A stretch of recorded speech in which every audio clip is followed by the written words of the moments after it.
before the video starts, I'm putting this here now because, unlike the previous episode, this episode does briefly talk about fatalities within motorsport. To be crystal clear, I will not be showing footage or showing any images of these accidents happening, but if you do want to skip me talking about them anyway, I've put timestamps in the description down below, which will be at the very top, so you can skip ahead and free your mind from any, what's the word, disconcerting information. With that out of the way, let's get into this. Good day, ladies and gentlemen, welcome back to my channel, and today we are glutting through interesting part 2 of tracks that Formula 1 has only raced at once. For context, Quadrant made a nice video, they gave me some nice content, and so I am feasting like a hungry badger, and I forevermore will. So without further ado, we did 6 tracks last time out, so let's go away from America, where we did the, quite frankly, abominable Dallas Grand Prix, and we move all the way to Africa for the Moroccan Grand Prix. Thought I'd get myself in the mood for this tropical one by getting a nice shirt for this video. Before you write that comment saying that my fashion choices are the word being clapped, refrain from doing that, and how you are, you just have to say that. Anyway, the Moroccan Grand Prix 1958 at the Ain-Diab circuit. Sure. Or Ain-Diab in German, which means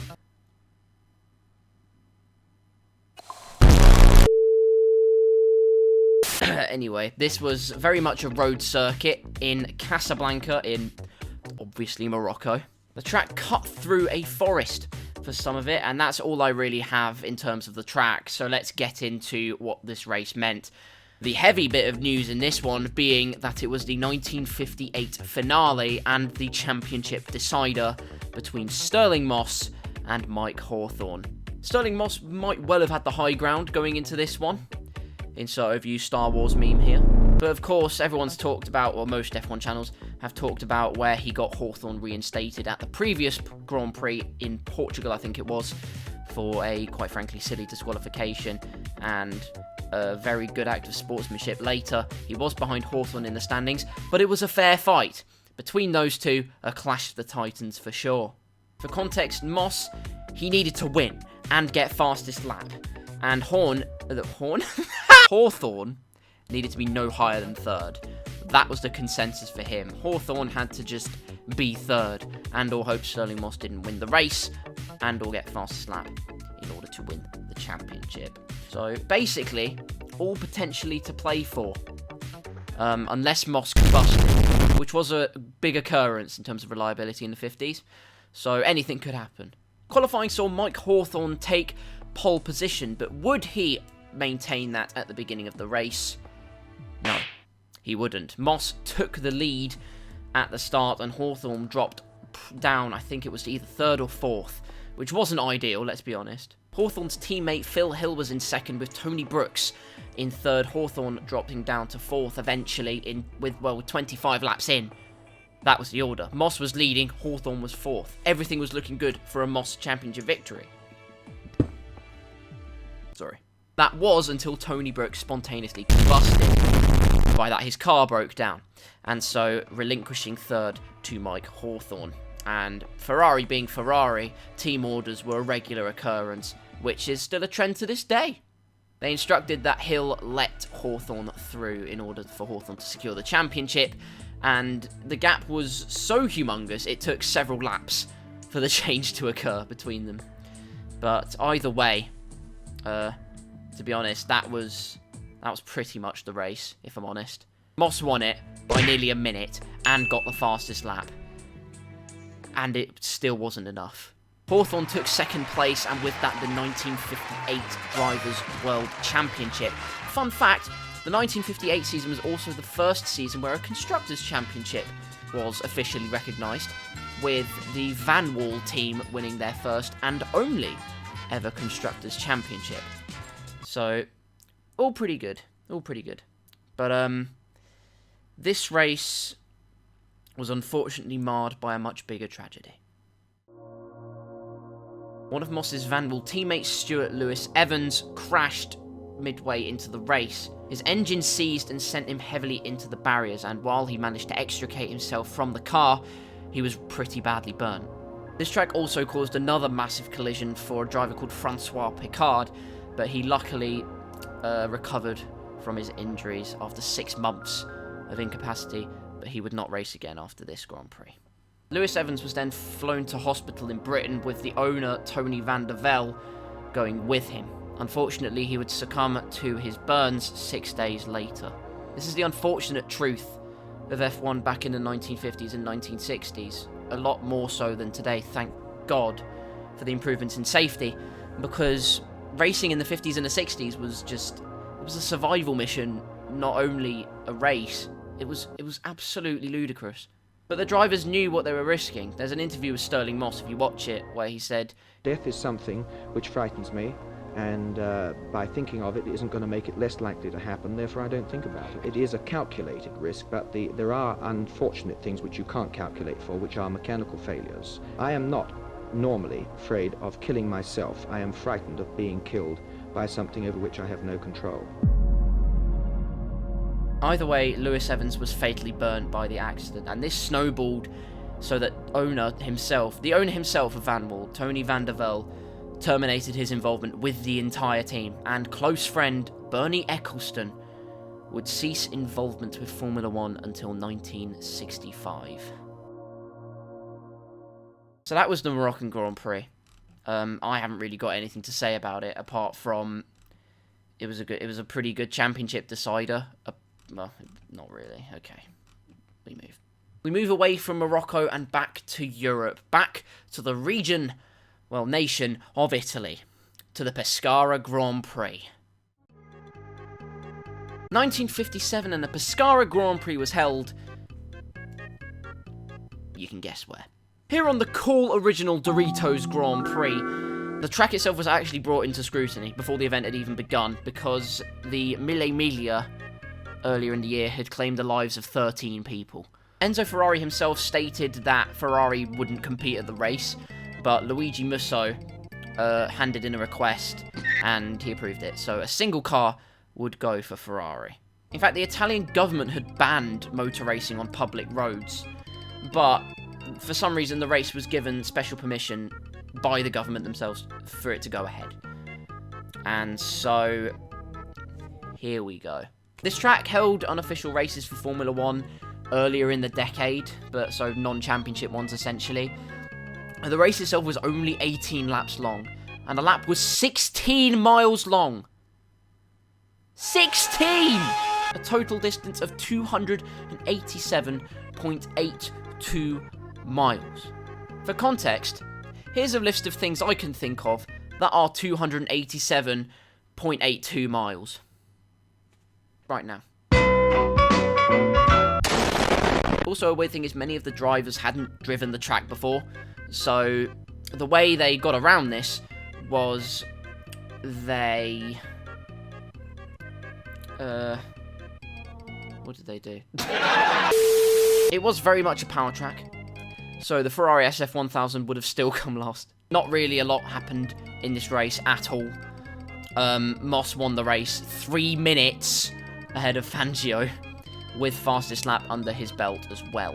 Considering a lap was 10 minutes long, there was no way he was going to lap the entire field like he did back in Portugal in 1959. An overall race time of 3 hours was ludicrous. But here's something even more ludicrous. The gaps between the cars towards the end of the race were so humongous, and hardly any were running by this point because 1950s attrition, that Italian children played in the road, literally had time to kick a football around, throw a frisbee, swing a cat. I don't know, what did Italians do back then? Who knows? But they only got out of the way when they heard an approaching car. They had so much time. And that's why this circuit is a load of shit. Again, not a lot to this track. Slightly negative mood to the beginning of the video here. But it was a fest, honestly. Looks like a Dorito. The children are going to become roadkill. Get out of my house. So we move on. Let's hope to a nicer Grand Prix. We're going to Austria, lads. Let's go to Zeltweg.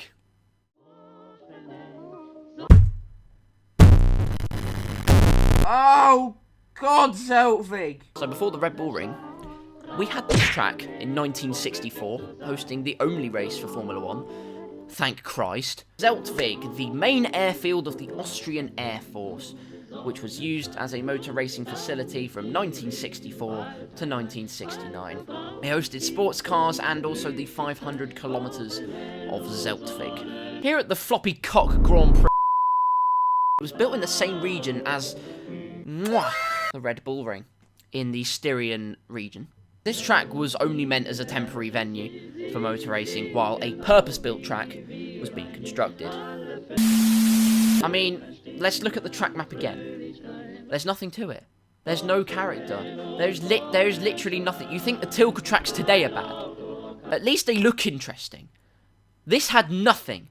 Here at the Glock i7 Grand Prix, there were no interesting features. It was barren and boring.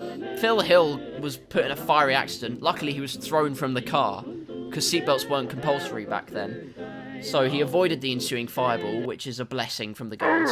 9 drivers only finished the race. The surface itself was horrendously bumpy and not suited for any cars that approved of the spine of the driver. Like I said before, boring config. The accommodation itself was whack. It was absolutely terrible.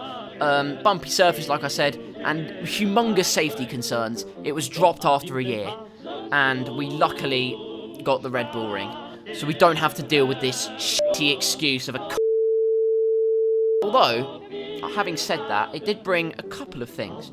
It was Formula 1 driver, obviously Formula 1 driver, Lorenzo Bandini's only ever Grand Prix victory. It's kind of sad, actually, now I think about it. And it was also Jochen Rindt's first ever Formula 1 race. And it was also the first Austrian F1 driver appearance. So, there you go. But all in all, I'm still mega ticked off. So anyway, we've gone to Austria. We now travel to their neighbour, Germany, for AVUS. I'm gonna be straight up real with you here. I have no idea what F1 were thinking on this one. Here at the Tapeworm Group, the layout was, I mean, I don't have to say anything else. It looks like a tapeworm, or a viral cell, bacteria, anything unattractive, basically. This track was horrifically dangerous. If any of you know anything about this circuit, you'll know it had that massive banked turn. Unfortunately, this is where a fatal sports car accident happened the day before the F1 race. Jean Berra was killed in the accident. He was supposed to be driving for Porsche in the race the day after, and Porsche, I believe, most definitely pulled out of it after that. But yeah, not ideal. But being the 1950s, that was just part of the job, apparently. So the heartless bastards, being the F1 organisers, the race went ahead, basically, and it was won by Tony Brooks, the dentist. He secured pole position and the fastest lap. That was 1.5 seconds quicker than the pole position time. Would you see that in today's racing? Absolutely not. Ferrari dominated the race. They locked out the front 3 positions. So, it was curtains for everyone else, basically. Also, Hans Hermann had a tumble.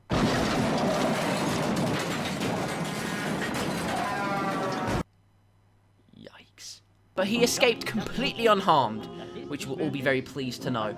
And well, the BRM didn't. It was absolutely shattered, to put it nicely. The race was weirdly and uniquely divided into 2 heats for some convoluted reason.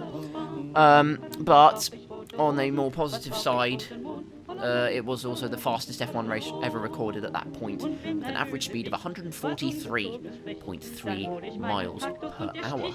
Really, there's not a lot to say about this track again. It's really stupid, because I wish there were more facts I could give you about this track, but you know what?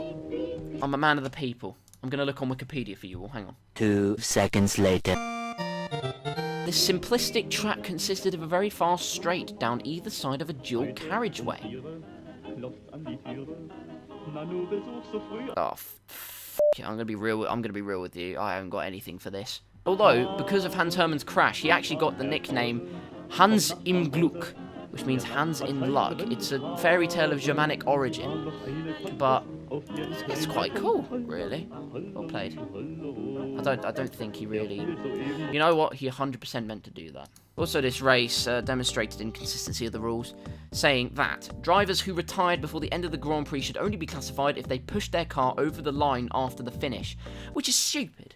Because someone like Hans Hermann, with a car now looking like a packet of discarded prawn cocktail crisps, he's never going to get his car over the line, unless he, like, log rolls it. Literally, what he has no chance. He's done out here. However, the rule was not applied to my friend Harry Schell, who, as we know, doesn't know how to refuel a car, and doesn't know how to drive a track properly. Like I said before, it's been a really negative video here, and I'm really sorry. Positive news, I got a haircut. I got the freshest trim in the southeast of England. Why are you laughing?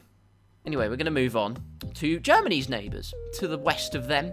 We are going to go to the French Grand Prix of 1967 in Le Mans. Oh, now we're looking good here. 1967, the French Grand Prix held at the Le Mans circuit, the full-blown Circuit de la Sarthe. And as we all know, that track is very good. So as you can imagine, F1 did an absolute madness out here and gave the world a spectacle never to be forgotten. No, who am I kidding? They didn't use the Circuit de la Sarthe. No, of course they wouldn't, because that was the unintelligent move. Instead, they went for the newly built Bugatti short circuit, which went well. This track nowadays is reserved for MotoGP, also hosting Formula 3000 races back in the day. This track was, I mean, I've got nothing. It's another rubber chicken, realistically. It was labelled the Grand Prix of the car parks because the track uses part of the Sarthe circuit, but it also cuts through a series of car parks that form this particular circuit. Hence the name that was aptly given. It was universally unpopular with both fans and drivers. It was boring and flat and had basically no character at all. Total max capacity, by the way, in the stadium section, like that first main straight bit and whatnot, 100,000 people. Only 20,000 people came to watch the race. It's not a very good return. I guess an interesting fact I can give you, only 6 drivers finished the race, and so all of the finishing drivers, they all scored points.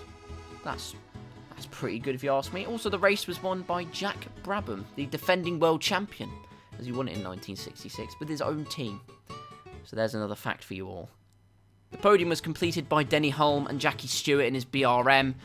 Other things I can tell you, I find it weird that they didn't use the Circuit de la Sarthe, and because the thing is, Spa-Francorchamps, and they were using the Nürburgring back then, those tracks, ridiculously long. I've got it here, hang on. Spa was 14.1 kilometers per lap, and the Nürburgring was 22.8, and so, like, I don't understand, because the Circuit de la Sarthe is 13.4, or 13.5 kilometers long, so why didn't they just use that?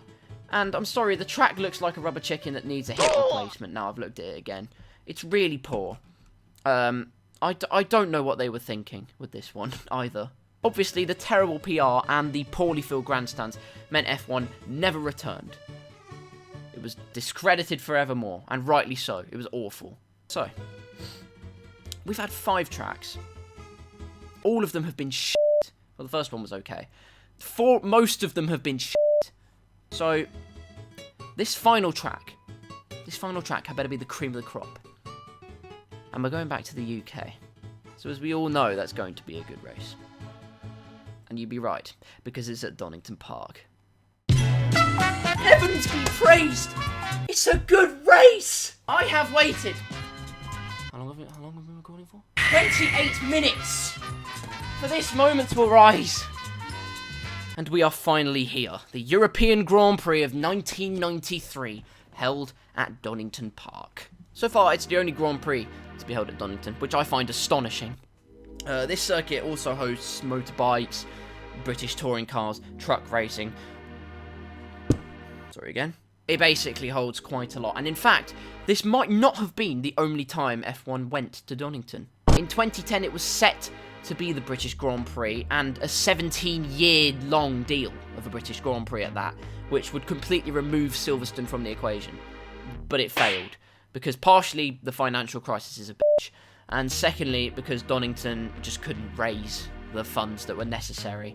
And this was to change the circuit length, increase the circuit length, give it a new pitch straight, a bunch of facilities. You get the idea. Basically, it just didn't happen. And what's even more astonishing is F1 could have never gone here at all.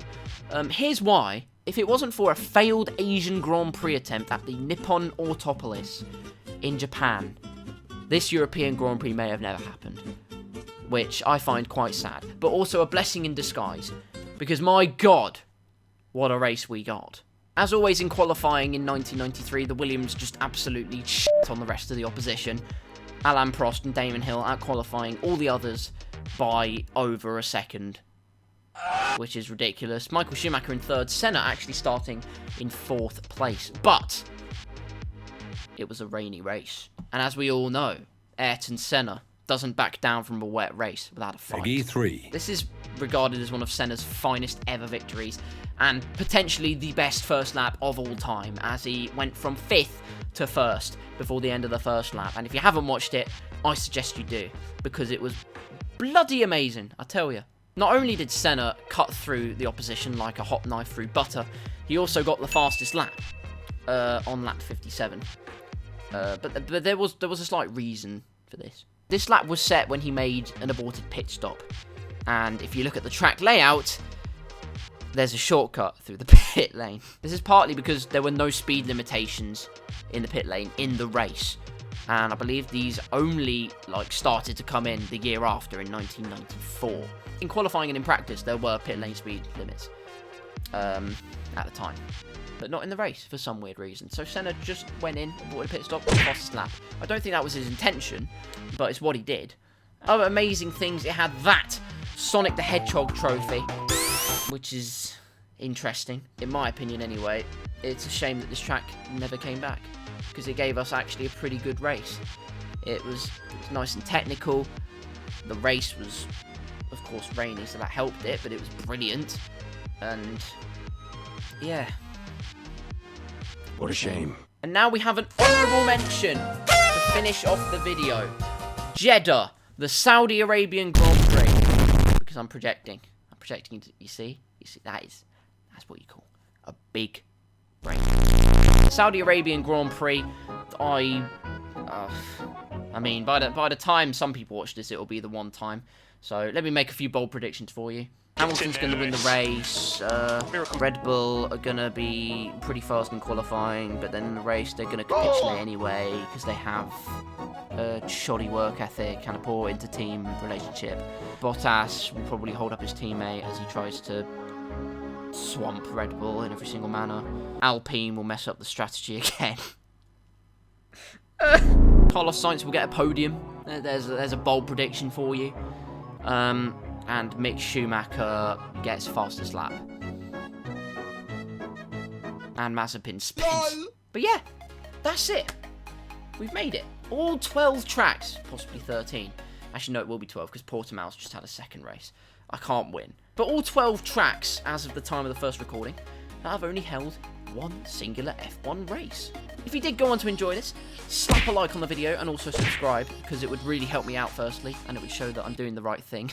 And it shows me that you're enjoying it, most importantly, and you want to see more. And it does, like I said, it means a great deal.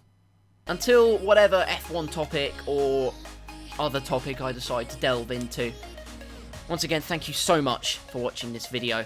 Hope you enjoyed. Do stay safe, and I'll catch you in a bit.